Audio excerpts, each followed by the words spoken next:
wonderful pastimes.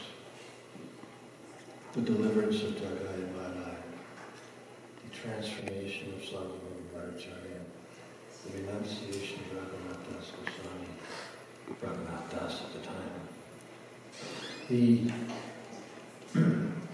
theophany of Jharkhand, wonderful pastimes, which reveal to the world this is the most exceptional avatar, so exceptional that some people didn't try to even figure out the depth of truth regarding this avatar. Others saw that this is a very deep and complex matter. We don't need to sweat over it very seriously. Others, looking a little deeper, saw that even amongst avatars, even more than the avatari, Krishna himself, this Gaura is most special. How could he deliver Jagai Madai and Rupa and on down the list? But really, what is the need for such pastimes? Considering what Haridas Thakur discerned, that my Lord, Mahaprabhu asked him, how will these degraded living entities be delivered? Haridas said, they already are. By your appearance in this world, and your kirtan resounding, everyone in the universe is already liberated.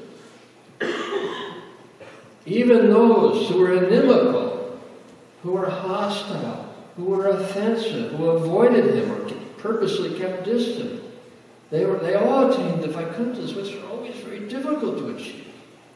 What to speak of those who served him, who surrendered, who assisted, or even appreciated?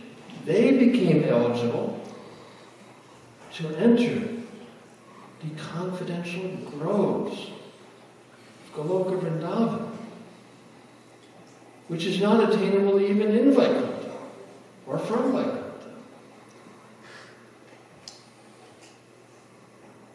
My Lord, the universe is already liberated. Mahaprabhu was thinking, how does he understand all this? He said, your pastimes are like an ocean. I cannot even begin to fathom one drop. So if the whole universe was delivered, then maybe these individual pastimes are not really so important. Especially considering that all these pastimes include his Nityasiddhas. But there is a deeper matter, very confidential, behind the scenes, unfolding since then until now and for 9,500 years to come. A matter which is like a mystery, which can only be unraveled by those who are like honeybees, hovering at the lotus feet of Lord Gauranga, and those who submissively hear from them can understand the matter to some extent.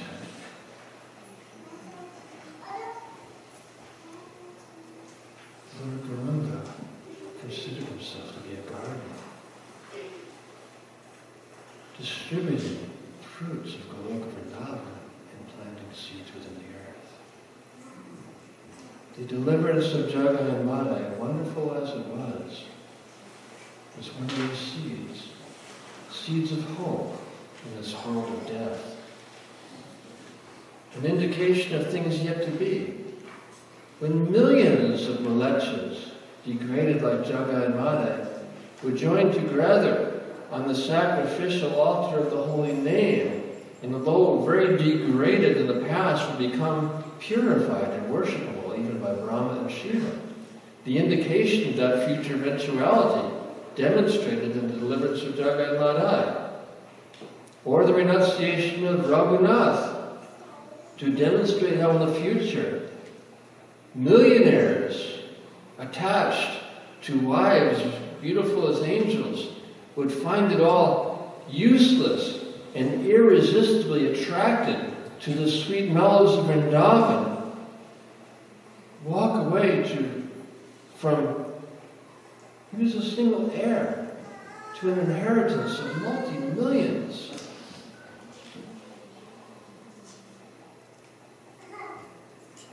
The transformation of Prakasananda and Sarvabhaumacharya, an indication of how great thinkers, swollen with the egotism that naturally, normally accompanies academia, would find it all to be totally refuse and throw themselves at the feet of the goddess of devotion.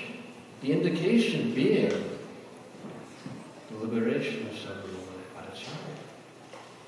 Or the revelation in Jarikanda, when the forest and the fauna and flora were all chanting in kirtan, which transformed the hearts of the uncivilized people who were far away, who, wherever they went, made by their association pure devotees in every town and village in the region.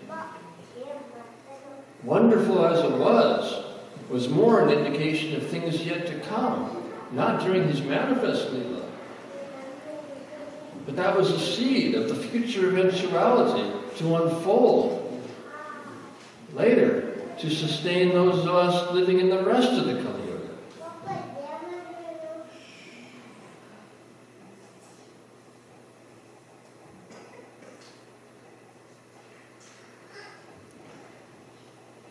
He left indications of many things yet to be fulfilled. And yet we may wonder, why? A mere 500 years after his appearance, the prophesied golden age is not most manifest as much as the degradation predicted for the far off end of the Kali Yuga, which is all now manifesting prematurely. It might not be unreasonable to conclude that his mission, rather than being the first indications of a golden age, is actually more like headed for extinction.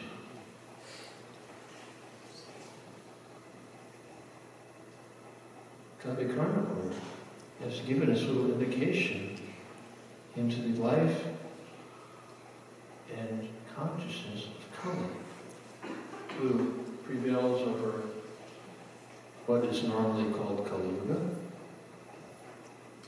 And in the 10th canto and 11th canto, we have descriptions of Kali Yuga from beginning to end. Similar descriptions, very different conclusions. In the 10th canto, when Shukadeva Goswami describes to Maharaj Parikshit the degradation of Kali, he keeps saying this is the worst of all ages. And hardly anyone will ever chant Hare Krishna. In the 11th canto, the same descriptions are given with a different conclusion. This is the best of all ages. And everyone will chant Hare Krishna. And the progeny of distant celestial planets and other ages, including Satyayuga, will pray to take birth in this blessed Kali Yuga, not an ordinary Kali Yuga. Shukadeva Goswami is talking about the normal 999 out of 1,000 Kali Yugas. In the 11th canto, Karavajra Muni is explaining to King Nimi the exceptional Kali Yuga. And Lord Gauranga comes not as the Yuga avatar, who was a Gaura in every Kali Yuga, teaching the Yuga Dharma of chanting the holy name. But that holy name can only take you as far as Vaikuntha, from where the mercy of Lord Gauranga is unattainable. This is that special, rare, exceptional Kali Yuga, when the Lord himself, the son of Nanda, feeling some attraction to this ineffable mood of Srimati Radharani, and what he distributes to this world is not Yuga Dharma. It contains and excels Yuga Dharma. It might be called Prema Dharma. Gokera Prema Dharma.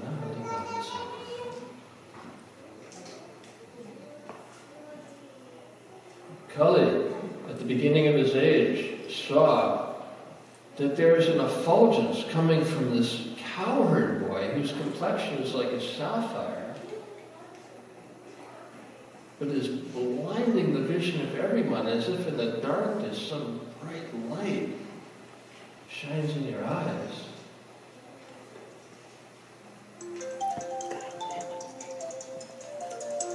And Krishna's Leela extended 25 years into what would have normally been the beginning of Kali Yuga. As soon as Krishna departed this world, Kali invaded with vengeance. Because he knew that when Krishna comes in his Vrindavan future, he will be followed in 3,500 years by another avatari who, as explained by Gaura Saraswati, who is especially gifted at succinctly articulating the essence in sutras. The direction to praying, not Vaikuntha praying, not Aishwarya praying, Goloka praying. The direction to praying, which previously no one had understood that that was the effect of chanting the holy name. Eligibility for entering the sweet nectar groves of Vrindavan, which previously no one understood anyone could attain. And the luster of the topmost peak of spiritual perfection, Srimati Radharani, who no one had ever really understood.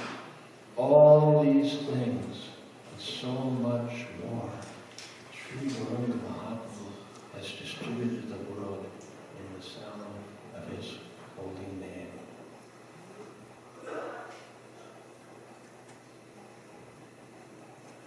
Gaura Saraswati goes on to explain that which could not be achieved by the faithful performers of the prescribed duties, or by meditation, or mystic yoga, or charity, or debate, or study of Shastra, or tapasya. That which could not even be understood or experienced by many of Sri Govinda's personal servants.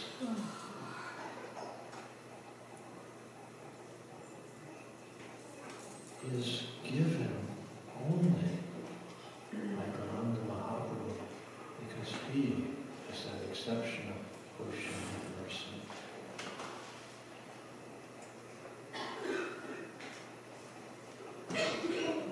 So, when Kali saw the rising of the benediction moon, and the darkness which should prevail in his age was being dispelled,